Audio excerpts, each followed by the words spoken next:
Hey, gang, and welcome to the first episode that's not a pilot of an independent author's journey. Today, I was trying to figure out what I should start with in writing and advertising and all this stuff, because I'm going to hop around. I'm going to hop around a little bit with what's happening in my process to keep it relevant and interesting. But I figure at the very start, I should at least talk a little bit about where to start, where to get started. I know a lot of people, a lot of the times, always say, hey, maybe I've got all these crazy stories. I've got this really interesting life. I should sit down and write a book one day. Um, and these people typically never do that. They might get about halfway through, write a bunch of journalistic ideas down, and never actually get to the book. And I think one of the problems is that you don't know who you're writing it for. Usually just writing it for yourself. If you're going to write something about that, you could do it like a memoir and write it to future family and stuff like that. But if you're going to write something for publication, it's going to be a long process. You're going to have setbacks. You're going to have constant rejection when you first try and get it out there. And also, just getting through a novel is going to take years, and learning how to write if you don't know how to write already is a huge time suck. The 10,000 hours idea certainly fits with the art of the craft of writing. You're going to need 10,000 hours. And some people get it quicker. I've met some undergrads who I'll read their stuff, and I'm just really angry that it's already that good. So there are some exceptions to the 10,000 hour rule. Some people it just kind of fits naturally with. Um, but where to get started if you want to actually develop a piece of writing and figure out how to get it out there, I would say the first thing you have to do is to come up with something you want to write so bad that life's not going to stop you because you're going to get sick. Somebody's going to die. Um, you're going to lose friends, going to get in fights, job's going to be overwhelming. You might have a kid. If you don't love this, if it's not something you have to get out there, then you won't. You just won't make time for it. I think that's the thing that separates a really good artist from a dabbler. And if you want to do this, it means you want to do it. You get something really rewarding from it. And that's why I do it a lot too, is because my head gets too full. If I go without writing, I start to go a little kooky. Meditation can help, but it's not the same. And also, I don't feel like I'm living my best life. I don't feel like I'm doing everything I can do and living to make it as rewarding as it could be to me. Something's always missing when I'm not writing, and I think that's when that's what you need to do, and that's when you should get started, and how you should get started. Find that idea that's that important, not just, hey, my life was interesting, I want to be remembered. And that can help you with something you write for yourself or for your family. But when it comes to writing something that is professional and you want to be an actual writer, it needs to be bigger. It needs to fit some kind of artistic, existential, like pull, some kind of drive that you have. And so that's where I would start. Is that there? And then if it is there, what is it? Write around, see what it is. For mine, it was in college. I think I had written something in elementary school or something like that, a story about a dragon. And I remember looking back had pictures from then, and like elementary school kids that I had gone to school with had said, "Hey, I really like your dragon story," like back then. And it kind of stuck with me a little bit. And I was like, "Ooh, I do miss writing those kind of stories." But it didn't seem realistic, obviously, like when you get older and you're looking back and you're like, "Oh, that would have been kind of cool." Um, but what eventually happened was in college, we were watching some fantasy movies with my roommates, and I challenged them. I was like, "Hey, let's have a novel writing competition. I'll challenge you guys." And they both copped out, but I was like, "I'm still gonna do this. I feel like I should do this." And then I wrote the first line, and I loved it so much. I started to develop the story for it, and then I just fell in love with the story. And so that's how mine got started. It had a lot of ideas and stories just kind of inside, and they always fill up. And I can't take in but so much media. I can't watch so much or read so much or play video games too much because it'll just fill up. And so I have to get it out. And so I think if you're looking for a starting point with drive and to see if that's what's going to work out for you, be realistic with it and what you want. Um, and you will definitely get there. Speaking of which, you're going to also probably struggle a lot. You know, most people struggle. Most people, you write a book or two and they don't always go somewhere. First book, most, I think, professional writers and teachers would argue is a learning process. So you might not want to write something that you think is going to set you off. You might want to start with short stories, which I probably should have done because I did start with a novel. And it's just the way my mind works, just what I wanted to do. And I wrote it when I was like 23. I found them the other day in the attic. And I drew the cover. It took me about 2 weeks at a 24-hour coffee shop, and I would go there every night. And I really like the cover still to this day. And I still have all these characters pretty much. Some of the names have changed in the series. And the title has changed too. I liked the title too back then, but spent a lot of time after I graduated, wrote the book during college and a little bit after I graduated, and then self published it. And I didn't realize that I wasn't good enough at writing yet. And so this is just one of the things. It's one of the things that happens, especially when we start. It's hard to tell how good you are. It's hard to tell if you're writing well enough. And I think at that age, especially, people aren't going to tell you, hey, you really need to go back and learn some of the basics on how to do this and practice fiction writing. Take some classes, and it's going to vary for every single person how much extra help you need. I have students now who try and do it, or people who try to go to, ooh, excuse me, workshop, and some of them are like English as a second language people, and I just like they're going at it in a second language, and I'm impressed because it is an uphill battle if you're trying to do something like that. That is certainly, certainly not for the faint of heart. That will take years. Um, and poetry is a little different. I think poetry might be a little easier in that situation because you get a little bit of an exception for linguistic diversity. And people find it romantic when you're using language in a different way for poetry.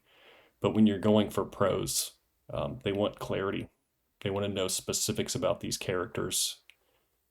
And so you're going to need to know, your vocabulary is going to need to be extensive. And I think that was one of my problems. I think I always have had good dialogue, but I have struggled with figuring out how to use descriptive writing, especially in the beginning. And so I published this guy, and I think it was in 2009, around that time period. and spent a couple years. I did like one or two readings with it, I think, and that still had good results from the readings because I could do the voices and keep people entertained, and there's a theatrical element to it. But I slowly realized over the next 3 years, I was like, the writing in here, it's not that great. It's just, it's just not that great. And so I decided to go back and get my master's. Um, but anyways, that was how I got started. And I had luckily a friend who agreed to edit it for a wonderful price at the time because we were both in our 20s, and so neither one of us had money, so she would do it for fairly cheap, and I would get a lot of feedback from her, and I think that also helped me develop my writing craft. But the sentence that I started with is at the start of this book, and it was the one I kind of developed the series from. So I thought I would read it for you because I still like it. "'Tis in the heart of a child that lays the power to destroy all the world's evil. Only with the mind of a genuine man can this power become manifest. A genuine man must be self-made, otherwise he is but a whisper of his true self." And so the first part I still liked so much. "'Tis in the heart of a child that lies the power to destroy all the world's evil." That just really got me going for developing the story and the plot. So much so that even today, spoiler alert, it's not a big spoiler, but the main character that I have has a piece of the ancient stone lodged in his heart to reflect that original line that started the series. And so a lot of it still survives, and a lot of the characters in the future of what's going to happen, the stories are still in this. They're just not incredibly well written. And that was kind of how I started. Um, Also, I kind of switched it a little bit, if you'll notice, with the first couple of lines. This one does say, "Only with the mind of a genuine man.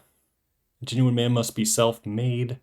And so I kind of moved away from the man-only language. Obviously, it's the bigger phrasing of man, which means all of mankind, women and men. But as we become more inclusive with language, I have tried to adapt a little bit in what makes sense and still pays respect. Sometimes it's tricky because those words sound epic. The old way of speaking sounds epic.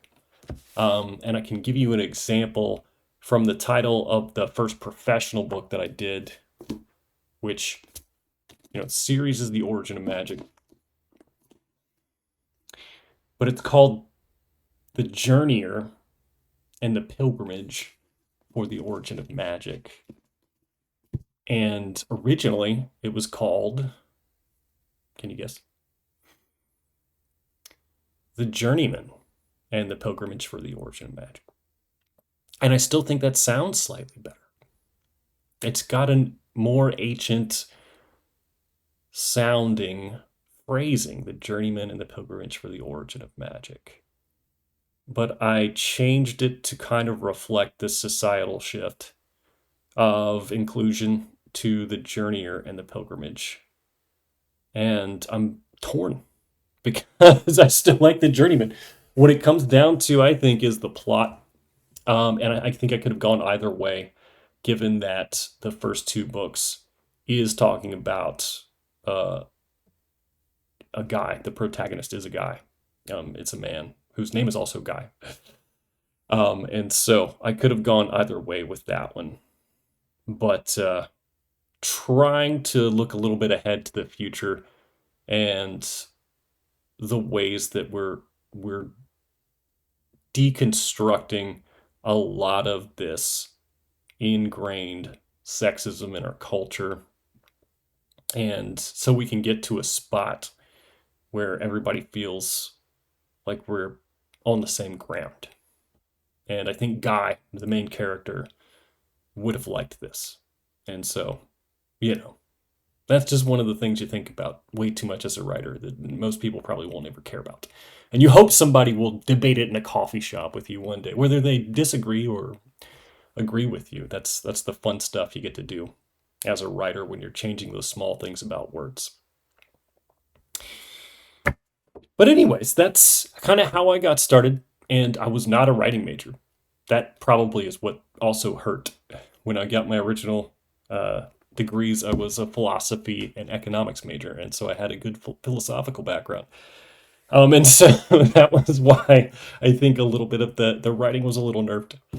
And so when I got my master's, it was in creative writing. And after I did that, you know, I was pretty much prepared for most things. Not everything, just because there's so much to learn. There's so much to learn with writing, and 10,000 hours is a lot of hours. And you start being able to construct small plots very easy, but there's a lot of really long plots that can trip you up. And especially since I started with a series, I definitely threw away hundreds of pages. Maybe not hundreds, but like 150, which is still very painful. And so it's just a growth process to start out with all this writing business.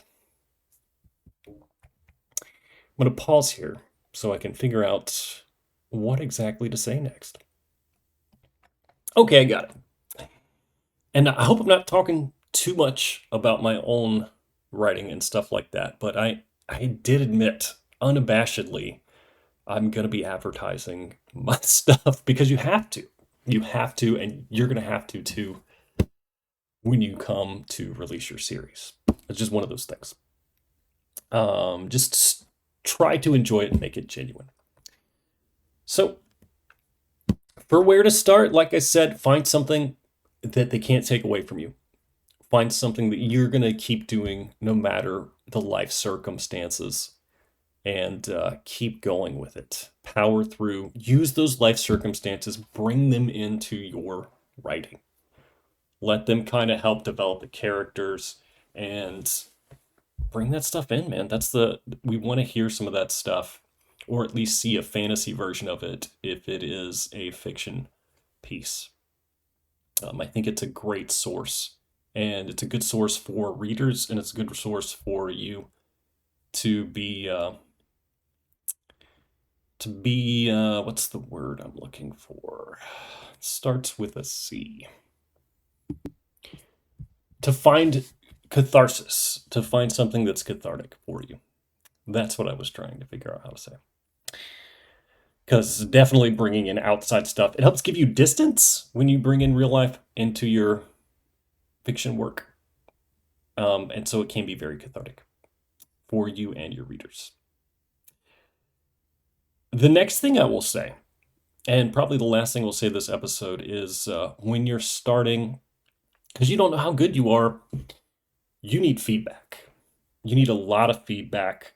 And my personal favorite way to do this, especially if you don't have access to a class, you don't have the money, is to find a determined, serious workshop group to give you feedback. If you don't know what a workshop group is or what that means, essentially you've got a group of about 4 or 5 people. It's probably the maximum you want. You probably want between 4 and 6. And what you do is each 2-week period, it's usually the standard, you submit a piece of up to 10 pages. You have specific rules for feedback and length, and you give it to them a week ahead of time. Make sure you give it to them ahead of time. They're not going to be able to give you good feedback. Give it to them ahead of time, usually about a week, and then they can have time to work on it and give you comments. And then you get together and take a look together. You give feedback on their writing. You see how they're presenting information, all the crazy stuff they're doing, which is exciting, anyways. And also, you get tons of feedback from the group. And your craft just constantly improves, you know, especially with your first book or your first two. I would do this. And even if it's something that you are professional at and you've done it forever, if you have access to a workshop group, you should use it. They're tough to find good ones. They're very easy to find mediocre workshop groups. So you can start out with the mediocre one by looking up like Charlotte local area writers group, Los Angeles local areas writers group, Salisbury, wherever you are, there's probably a local writers group. If there's not a local one, you can get online. You can do this online. It's not as rewarding when you go to read them and stuff like that. And every workshop group works a little bit different. You want to find a group that knows what they're doing, but also isn't too high above your level. Otherwise, you're going to feel a little intimidated. And that would be my number one suggestion for once you've started writing, how to get feedback and develop that larger piece, because you're going to need some great minds to start to learn a lot of the tricky parts of writing craft. And a workshop group is free. So the only thing you have to do is you don't even have to pay for printouts anymore, which we always had to pay for printouts. You would probably print out about 40 pages because you're looking at four different peoples or three different peoples. And sometimes people only do 3 pages. Most of the time, you're looking at like 8 pages a person to give feedback on. And also, it helps you learn how to give good feedback too, which is another skill that you can kind of develop here. But I think that's about it for how to start. Let me know if you can think of anything else that you want to know about getting started in the comments, or anything about workshop groups, or any silly things that have happened to you in workshop group. Maybe later on, I'll do a more in-depth dive into the culture of writing fiction workshop groups, just because they're kind of fascinating in general. I was really lucky with my last one in Charlotte because most of the people were like late 50s, early 60s, and they just had this wealth of knowledge because they've been doing it for long. They were all very professional about it, and none of them were fantasy writers. So I was just lucky they let me in and liked my stuff enough to give me feedback. And so I think a lot of the great writing stuff I do in that first professional book, not the one that I was talking about that I thought wasn't well written, but the first one I did, that I professionally released, is good because of them. And I'm really thankful for that. I hope I haven't rambled you away, but if I have, I will. I'm sure I'll do it again. I'll cut off here. I'm certainly at some kind of time limit. And I hope you took away something from that, or at least got to relax to the sound of my voice at 1 a.m. after a terrible, truly awful Hornets game where they did not make it into the playoffs. And it was so painful to watch as they fell apart and died to Orlando. For the few of you know what I'm talking about, I know you feel me, because that was brutal. That was brutal. I almost didn't even get on and do this afterwards because I was in so much pain. Anyways, I hope you can stay sane with all the crazy stuff going on out there. And happy writing, guys. I'll catch you next time.